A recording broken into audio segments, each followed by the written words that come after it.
Unscripted on 13 Plus. I'm Anna Orsini. And I'm Kirsten Courier. We do want to start with a huge story nationally here. We know senators are expected to be sworn in as jurors this afternoon in the impeachment trial against Homeland Security Secretary Alejandro Mayorkas. The Democratic-controlled Senate is expected to move pretty quickly here to dismiss the charges, while Republicans insist there must be a full trial. Now, Republicans voted to impeach Mayorkas in February over his handling of the southern border. He became the first cabinet secretary to be impeached in nearly 150 years. Now, it's highly unlikely that the Senate will vote to convict him. It would require a 2/3 majority vote, which is an exceedingly high bar to clear. So a lot of developments recently on this. Of course, we'll keep an eye on that throughout the day today and bring you anything both on air and online. And meanwhile, we want to take a live look here. We know Boeing is going to be in the spotlight today because of these back-to-back hearings as Congress examines allegations of major safety failures. The session features members of an expert panel that found serious flaws in Boeing's safety culture. We know this is going to be the second hearing featuring a Boeing engineer claiming that sections of the 787 Dreamliner jets were not properly fastened and could eventually break apart. Now, the whistleblower's lawyer says Boeing has ignored the engineer's concerns and prevented him from talking to experts about fixing those defects. Lawmakers are seeking all records about manufacturing of Boeing 787 and 777 planes, including any safety concerns or complaints that were raised by Boeing employees, contractors, or airlines. Of course, recently seeing a lot of different incidents. Absolutely. The biggest one being in Portland where that panel flew off the side of a plane mid-flight. But a lot of concerns about Boeing, the safety of their planes, whether or not they're taking steps to address those issues. So, if you travel, this is probably a story that you've been keeping an eye on, and it's something that we're also keeping an eye on for you throughout the day today. Absolutely. If we want to hear, we're going to listen in here to see what exactly is happening. We'll see what they're saying and then check back in with you. Doesn't help Boeing. No. At all.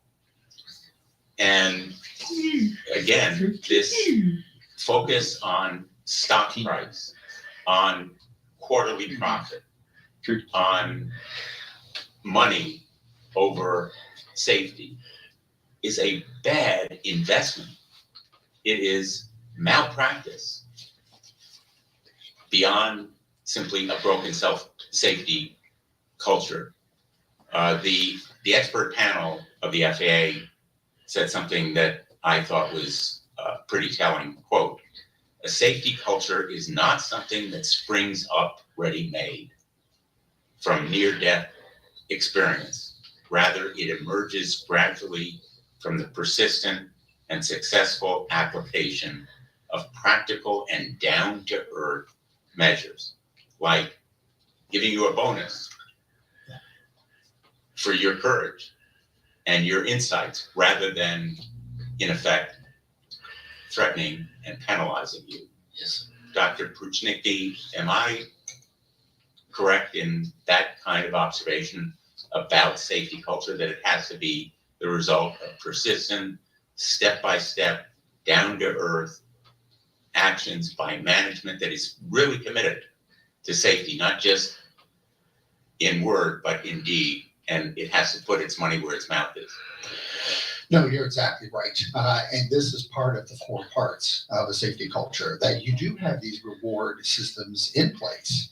And you are proud when people come forward like this, and you embrace that and you celebrate that. And there's many different ways you can do that. Various companies can do this. But if I may take this time to just add one thing very quickly, is one part of a healthy safety culture is that the accountability goes all the way to the top of the company, all the way to the CEO. And when I go to help companies with their safety culture problems, I talk all to CEOs. And one of the questions I ask them is, how much time do you spend weekly with your safety department? Because different companies might spend time with their marketing people, their finance people, and all their money people. And what I find across the board is they don't spend time with their safety people, yet they say they're accountable and they sign documents they're accountable. And most of the time they'll tell me, well, this person meets with them or whomever. That is not accountability to the top. And I tell them that, well, if you have time to meet with marketing and your finance people, then you should have time to meet with your safety people weekly. And if I had time to talk to Boeing, I'd be fascinated to know how many times per week their CEO people actually talk to their safety people. That shows accountability. It would be an interesting answer to that question. So deans of business schools across the country and CEOs of corporations, big and small, are you listening? Will you take a lesson from Boeing's experience? Yeah, because if they're not doing this, they're wrong, flat out. And we see this time and time again with accidents. And I go all over the world. I help companies straighten this out. It's flat out. I'm going to yield to Senator John.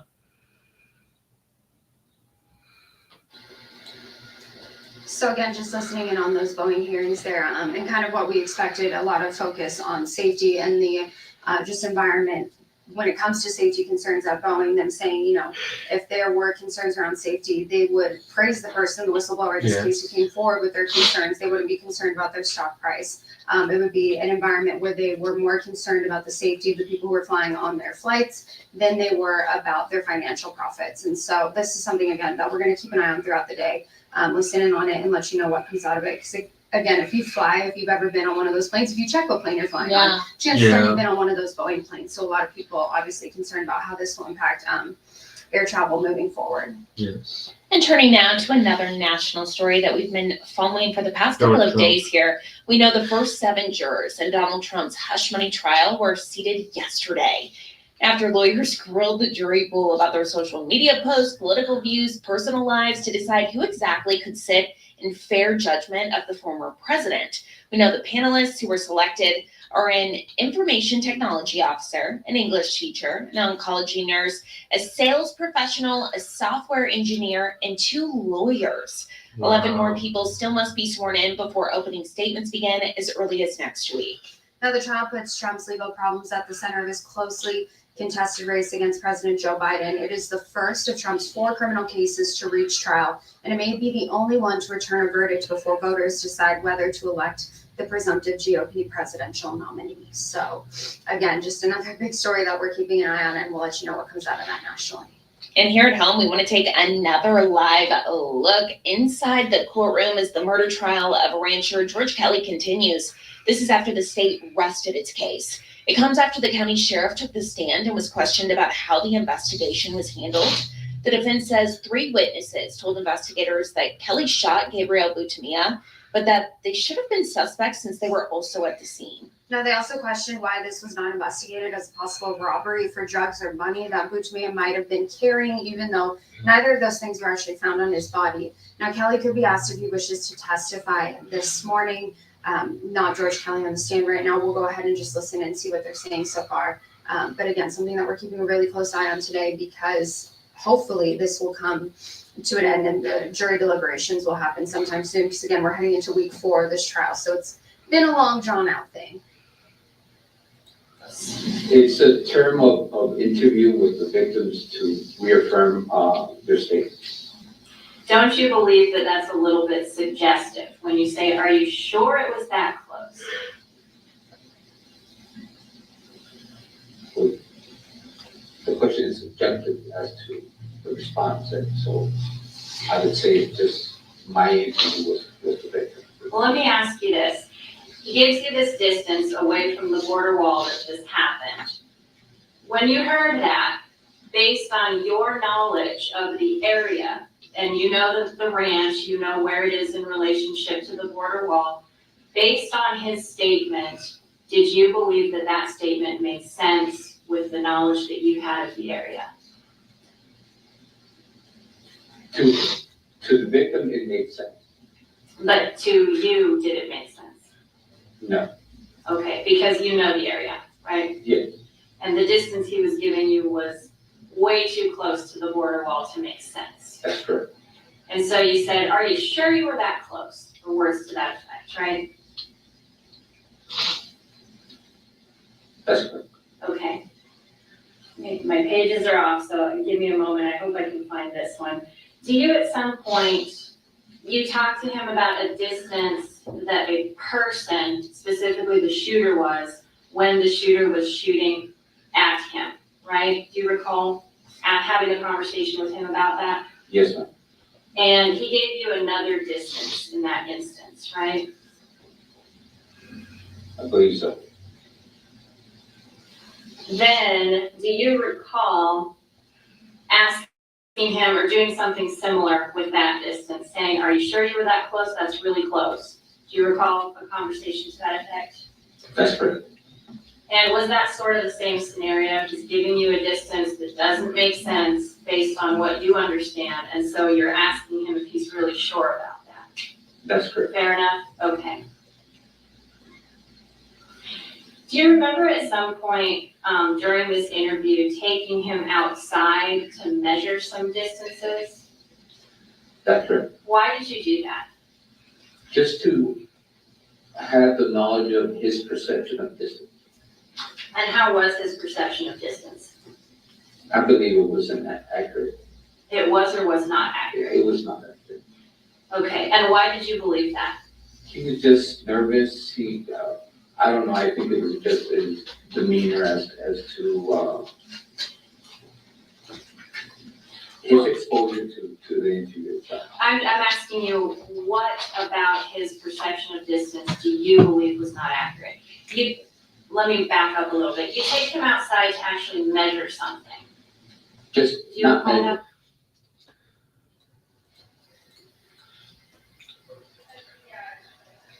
And you are taking a live look outside yes. here. We're going to continue to actually follow that George Kelly trial. We'll keep you updated on what comes out of those testimonies. But taking a look at our weather, a beautiful day out there. Yes, we know those it temps is. continuing to rise. Yeah. We want to bring in 13th First Okay, Alert forecaster okay. Allie Hey, Potter Potter. this morning. Allie, it is officially that time of year. Yes. I know.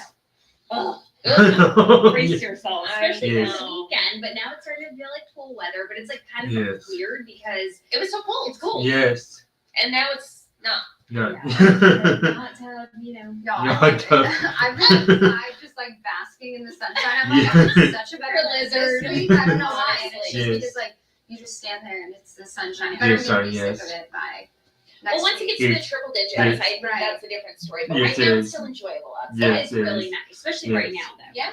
So soak it up Yes. now because it's going to really start to heat on up. 69 Yes. degrees right now in Tucson, 63 for Sierra Vista, 65 for Nogales, 68 in Wilcox, 65 for Safford, 70s for our friends in Marana. Taking a live look to the north, not a cloud in sight. Lots of sunshine. Hey, if you're going to head out and play some pickleball, why not? By Pickleball. noon, 83 degrees. By 3 o'clock this afternoon, 89 with lots of sunshine for you. So Monday, 95 degrees Wow. forecasted high. So if we reach that, that means it's going to be the first 95-degree day of the year. So, of course, we're really starting to heat on up. Yes. That's because that ridge of high pressure is really causing us to see the 80s, the Ridge of 90s, high. and the mid-90s to be exact. And we're going to start to climb on up when it comes to those temps for the rest of the week. So here's a little bit of a sneak peek of what the rest of your work week heading into our Yeah. weekend is going to be looking like. We do climb in temps starting tomorrow, 93 degrees, and that's going to stay with us. The 90s are not going away. So today is going to be the coolest that we're going to see Yes. in our 7-day forecast. Today's forecast, lots of sunshine in the mix. Get out and enjoy. Still Yes. staying in the 80s, in fact, 84 for Douglas and Sierra Vista, 86 Nogales, 89 if you're in the Tucson area. Hey, guess what? Teddy bear. Tomorrow, the Pima Teddy County bear. Fair officially kicks off. Stop. It is going to be on the toasty side. Sorry. It's also Yes. very dusty over Yes. there. So do take that allergy medicine because we are at medium to high levels, by the way. The gates open at 3 o'clock Go, tomorrow, go. 92 degrees. By 6 o'clock, 90. Still really nice by 8 o'clock. And that's usually when the concerts take place around 8. So really nice conditions, 80 Perfect. degrees. Mm. Yeah. Yeah. Nice. Yeah. And it's like that warm, you know. Perfect. Yeah, it's Perfect, really yes. nice, in fact. All right, so today, again, the coolest that we're going to see in this 7-day, the 90s for the rest of our work week, that big 9-5 on Monday, a Okay. slight little cool down, but just a few degrees. Yeah. But keep in mind, though, our overnight lows are now really increasing to Yes. the 60s. Oh my goodness. I'm kind of excited though because Me we wake up too. so early and walk Mhm. outside. And Right. I love that it isn't shocking as I'm walking to my No. car anymore. Yeah, It's like just you kinda can't nice. feel the cold Yeah. air like Right. in your nostrils. Yeah. Yes. I'm like, this is bloody nose weather out here. Oh, I know. Yes, I know. It's that time of year again. It's It really not is. bad though. No. Not bad. This Yeah, is not really bad. nice, and we're gonna be laughing Me too. at this segment come summer. Yes. So yeah, I Yes. think this is the cooler weather. Enjoy Yes. it. Yeah, this is really nice. So this is the time to be in Tucson. Yes. This Time, time yes. of the year. Yes. Perfect. Thank you, Allie. You're welcome. The gallery. Well, of course, as we talk about those conditions getting warmer outside, one of the things that you need to keep in mind is the risk of wildfires does start to Yes. go up as we get warmer. Take a look at this. This is from the Department of Forestry and Fire Management. So last year, with the record-breaking heat that we saw, crews responded to nearly 500 roadside fires. Now, that is almost double from what we saw in 2022. Roadside fires account for 26% of all wildfires in Arizona. So there are a lot of different things that you can actually do to help prevent roadside fires and to just make sure that that 26% is actually decreasing and these numbers are decreasing because it's all hands on deck during fire season here in Yes, Arizona, and you yes. don't want to be the reason that they're responding to one of these wildfires. Exactly. You can even be Exactly. charged if that does happen. So Yes. fire crews now are actually working to just keep people informed about how dangerous this could be and how everyone needs to take accountability for their own actions. Our very Yes. own Jack Cooper has more details. Check. Look at that. All throughout the month of April, leaders with the Arizona Department of Forestry and Fire Management will be holding events at different rest stops all across the state of Arizona. They'll really be telling people what they can do to cut down on the risk of roadside fires. That includes things like making sure chains aren't dragging, your tires are properly inflated to avoid causing blowouts, and if you pull over, make sure it's not in any grass that can catch fire from your car being too hot. The department is also putting kiosks in at all of the ADOT rest stops with information on what you can do in case you see a fire or happen to start one. I can't even tell you how many times we've had to shut down Interstate 10 or Interstate 17 because of, these fires, and those are very heavily trafficked areas, but it's a safety issue. It's a safety concern for the drivers. It's a safety concern for our firefighters that are having to work off the side of the road trying to stop these fires. Now, if you happen to see a fire, obviously you can call 911 as soon as possible and let crews handle it. Even if you accidentally start one and you try to put it out, you're then putting yourself at danger and at risk, and you could just be making the situation a whole lot worse. Reporting along I-10 Miracle Mile, I'm Jack Cooper, 13 News. Hey, Jack.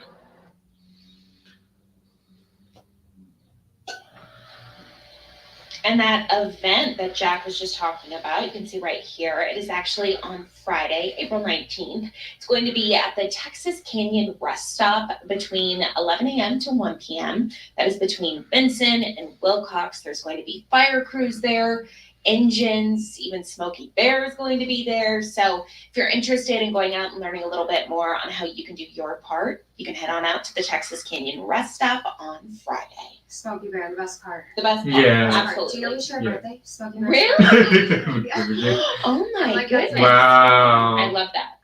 Trust me, I love it too. Me and the bear. Well, speaking of animals, something else that is trending today. Look at these cute little guys. These are Wow. the 5 new baby goats at the Phoenix Zoo, and they now have new names. So just like we do here with different animals at the zoo, the elephants, all the recent babies that were born, they asked people to weigh in and help name them, and so they came up with the Wow. names for the new 5 baby How goats. sweet. So the 3 female Oh, goats sweet. have been named after the Powerpuff Girls. Love that. Blossom, Buttercup, and Bubbles.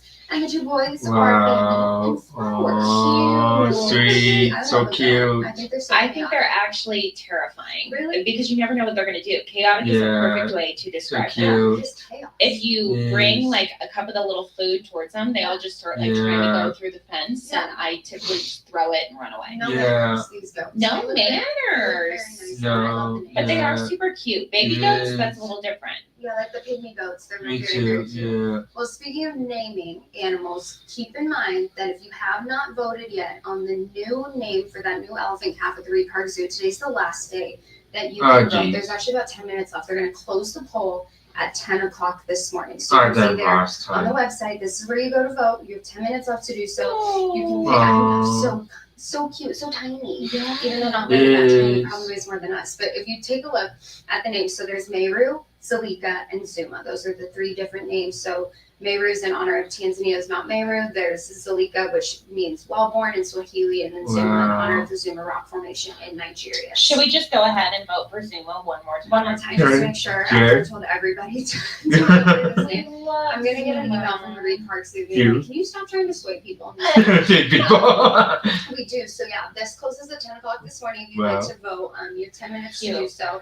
And then they'll let us know what the name is this afternoon. So hopefully I go 3 for 3 in naming the animals at the Reed Parks Zoo. And Zuma wins. Great. That's the hope. Let's hope so. Sure. So we'll see. We will see. We'll of course let you know as soon as we get word on what that baby elephant's name is. And speaking of elephants. Walking outside, just a beautiful day in Butte, Montana, and you're like, what? I saw this on TikTok. Right now? Honestly though, I would be terrified. Yeah. I would be Me too, too. but I don't necessarily blame the elephant. So Me this too. is in Butte, Montana. A lot of people couldn't believe what they saw when a circus elephant got loose through Wow. the streets. Her name's Viola. I love how she's just going with the flow of traffic. She She's as big as the She cars. was in the correct lane. She probably was going a little bit slower, so she stayed in the right lane.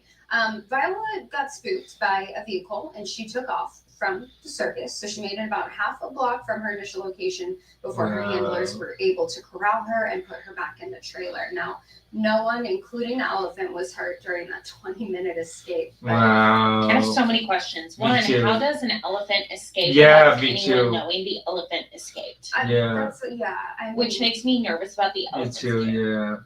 that's the thing. That's the thing, is that I Yeah. don't blame her for escaping when Me she's neither. Look, she went to the traveling with the zoo. casino. She won big. I could just run away. Be on my own. Gamble. Poor girl. Oh. Well, I'm glad she wasn't hurt. Me too. Yeah, me too, yeah. Sweet girl. She's huge. She She's a big is. girl. That big girl. Yeah. It's gonna be one day. I know. Yeah. I can't get over it. But Me that guy too. just, So sweet. casually staggering along next to Viola. She's a big girl. Yeah. Well, Wait, is that the same guy that was next to her in the front yard? is that her trainer? Maybe. Maybe he has a Maybe. stick, right? Back. Yeah. Oh yeah, Maybe he's trying to get her to be like, come on. Maybe he's the me of Butte, Montana. Probably. Harley. Trying to. I mean, if I saw an elephant, I would try to growl it. I know. Probably, yeah. Oh, I thought you meant you with Harley. Like you're like, come on, Yeah. Harley, let's go outside. Yeah, But I'd come be on, like that. yeah. I mean, yes, but I'd be that way with the elephant too. Like, come on, Yeah. girl. I'd be afraid it would step on me. Yeah. Yeah. She seems nice though. Nobody got hurt. Yeah. So No. that's good news. So yeah, circling back to our own elephant, don't forget to vote on I'm glad to be back too. Staying close. Yeah. Yeah. Yeah. So taking one final look outside, gorgeous out there as Allie was just mentioning. Today you can expect a high around 89 degrees and enjoy it while you can because Yes. in the next couple of days you're going to be sitting in the low to mid 90s. And so it won't be too Yes. bad. Honestly, this Nope. is, like Allie mentioned, the time of the year that everyone wants to come to Arizona. Yeah, and overnight Yes. temperature is still staying pretty low. So if you have any plans later in the evening, it's not going to be too bad. You know, it's just kind of one of the times of year where you have to plan your day. Anything that you want to do, taking the dog out on the walk, probably not doing it at noon. 5 Nope. p.m. Better idea. No. Yeah. Yeah. It's like noon is when we walk. Not this week. Not No. this week. No. Well, thank you all so much for watching You're this welcome. episode of Unscripted Good. on 13 Plus. Yes. Coming up at noon, we're also going to have a teeny newscast Yes. because we do not Yes. have an actual Yes. newscast on 13 News. So tune on in here on 13 Plus. We'll have your news, your weather, everything you need to know Yeah. on your Wednesday afternoon. Thanks for watching. Watching.